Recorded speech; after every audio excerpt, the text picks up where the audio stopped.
He's just a robot dirtbag, baby. This is G2 Dirtbag. The other half of the Decepticon Autorollers, like his partners, I still have his instructions in pop-up tech cards. As I stated then, the instructions are pretty standard for the time, though oddly enough they have the wrong robot on the front. And I still love this pop-up tech spec thing.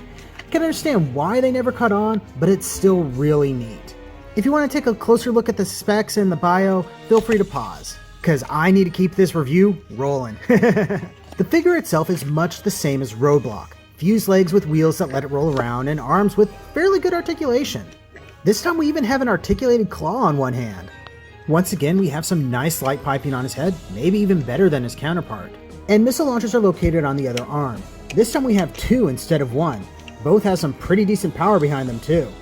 If I didn't have the sheet up, those things would have gone flying, and it would have been a royal pain to find those tiny little orange things. Moving on, in some ways transformation is even simpler on this one, as you only have to get the arms down to the sides. But the auto transformation takes a little bit more distance, as it also has to compress the body together.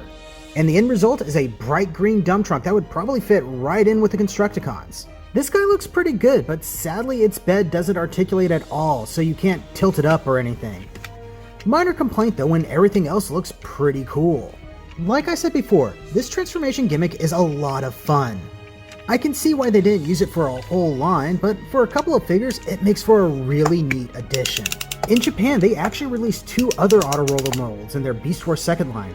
They were a Jet and an APC. Sadly, I don't have those, but maybe someday I'll track down a set. For now, these two are enough to keep me rolling.